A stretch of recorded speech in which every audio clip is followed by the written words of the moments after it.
Alsops is one town in Nairobi County where young Kenyans and young business owners have started up their businesses to generate source of income, to generate livelihood, and this includes small businesses such as hairdressing, including opening of hotels, selling of fruits, selling of mali kwa mali as they prominently are known as.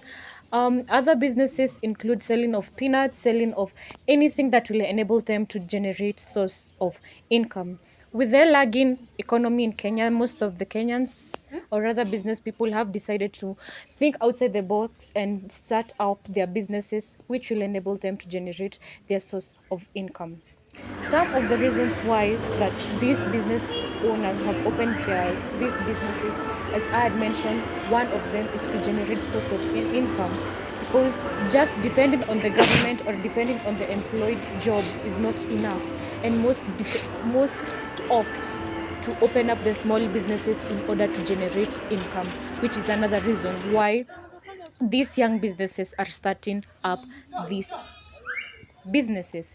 But we also see that another reason why most of the business people or these small businesses are opening these businesses is some of them serve as their part-time jobs, because they have other jobs but they set them to be part-time jobs where they can is another form of generating source of income apart from depending on that salaried job, which is employment by their bosses. So they tend to open these shops or these jobs, for example hotels, where you find some of the owners don't actually work in the hotels, but they employ other people, employ other Kenyans to work in these hotels where they are working in salaried jobs where they're employed maybe by the government, but they need another source of income elsewhere, maybe because they believe that this income that they're getting from the government is not enough or will not sustain them, because the economy is lagging, there's no money, and you need to feed your family, you need to start up your home, you need to start up your own life, you need to build up your future. And this is the only way if you think outside the box, because entrepreneurship is all about creativity. You create, you harness all the resources that you need, and you bring up these businesses. Some of the challenges which this business owner face are, one of it is competition. This is one of the greatest challenges that are affecting the business persons in all subs. One of the reason why I'm saying competition is one problem that is facing these business owners around all sorts is, for example, the prominent smoky selling person or smoking selling business is a very common business in Allsops. And every person, everywhere you go in Allsops, you'll find these smoky places, you'll find smokies being made. And this is a very challenging thing, because you'll find like there are 20 smoky places and customers are everywhere, and that is one big challenge, because this person is selling smoky and then the distance at which the separating with each other, it's very short. One stall is here, the other stall is here, and the businesses, so it's a rather very large competition that is amusing the customers, where one tends to attract more customers compared to the rest, and this is one of great issues. And so how do they tackle this case of competition? This is, maybe apart from selling the smoky, you sell other things, like one of the person is selling smokies, the other person is selling smocha. This is a combination of smokies and chapatis. So you think outside the box, you see what your competitor is selling, and you tend to arise or come up with something that can enable you to fight, or to enable you to outshine your competitor. Another thing that these entrepreneurs are a problem they are facing is lack of finance. As I had mentioned earlier, entrepreneurship is all about risk taking. You go back to your pockets, you take all your coins, you take all your money, and to start this business, and you're not very sure if this business of yours will bring back profits or it will be the beginning of your own downfall. So finance is another challenge that is are really affecting these young business owners, and it's really alarming for them. Because they have to depend on this, especially if it's your only job. If these are the self-employed, it's your only job you're doing. As I had mentioned, it's small businesses. This is hairdressing, selling of smoky, selling of fruits. You're not sure if it will bring the profit, so you engaging into this business just knowing, believing and hoping that it will bring out funds. Another thing is some of these products get destroyed. For example, the fruits. One of the sellers has recently informed me that one of the greatest challenge that he has as an entrepreneur of selling fruits is the fruits tend to get spoiled because they don't have refrigerators, they don't have good storage facilities where they can store these fruits, they can store these products of them, and they tend to get spoiled very very easily. And this is a very bad damage image to the customers because you don't expect to find a customer being attracted to these spoiled goods. And we know that um, the appeal or how you present your work is what determines the number of customers that you attract. Another challenge that these personnels are facing, as I saw as a reporter, is the environment in which they're setting up their businesses. This place also is a very very large place, but it's very crowded. It has a lot of people, so the maintenance, the dirt, the environment is not really good, and this brings about the hygiene. The customers tend to complain some of the places are very dirty, and yet these businesses are going on, especially in hotels where they're selling foods. So this is another challenge because we have poor drainage, we have insects, we have house flies flying everywhere. This is another challenge that is facing especially these shops or these hotels rather. So how do they tackle this? How will they tackle this? We are very privileged to have one of the business owners.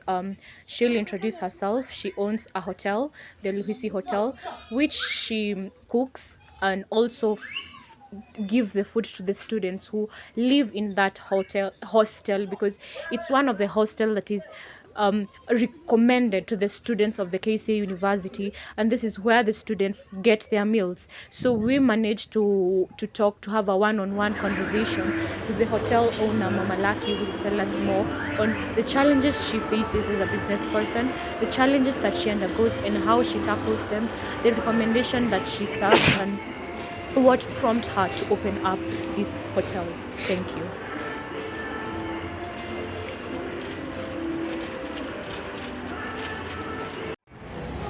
Good morning. First and foremost, I want to thank you for accepting this thing that I had for you to partake this interview with me. I want you to first introduce yourself and tell us more about yourself and the business that you're undertaking. Okay. My name is Phyllis Wazira, or by another name, Mama Laki. I do a cafeteria, mostly targeting KCA students or any other students around me.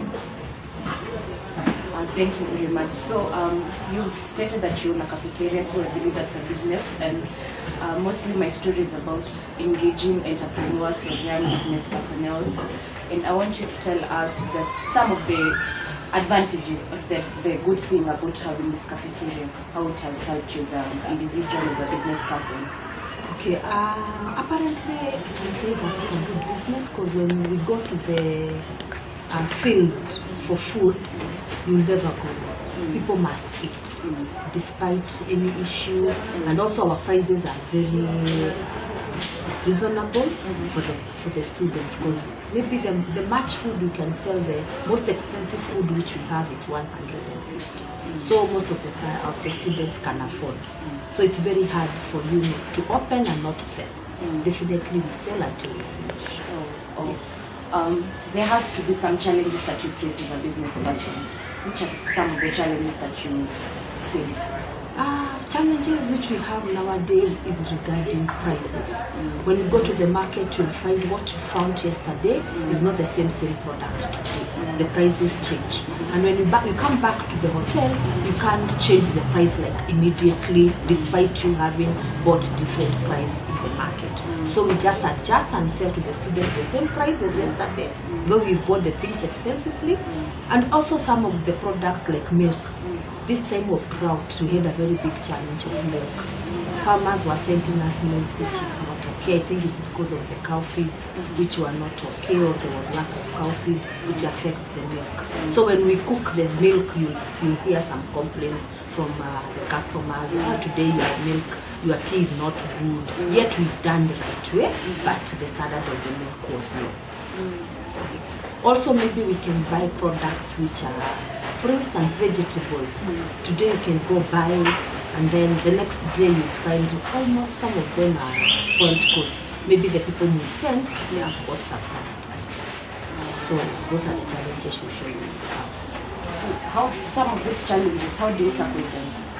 We now have our own checks now. If we find the milk is not of good quality, we try to stop that supplier and look for another supplier who will give us the requirement which we want. And if we see we can't do it, we opt not to sell that product than to cook and people to complain. Yes. As we source for other suppliers, we stop and we sell what is moving. What is not moving, we stop until we get a good supplier. So, I know there are a lot of people outside there who are stranded. They don't know what to do, how to start these businesses. You as a business person, tell how can you advise or tell these people, especially the youngsters who want to start up their businesses, what is the advice you can give to them?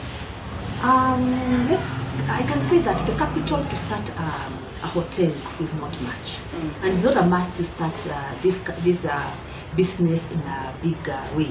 You can start small way. Even from your own house, you can cook, even if it's mandazi, and you pack them well. You can cook some tea and put it in a thermos, and you carry and sell as you move, than just to sit back and wait for customers to come. You yourself, you can now go looking for the customers because you are mobile and with very minimal capital. As long as you just buy a thermos and a bucket to put the mandazis. One packet of unga is maybe 200 bob. The ingredients will go averagely up to 300, and I think you can make good profit. Like from that tea, you can make 300 bob.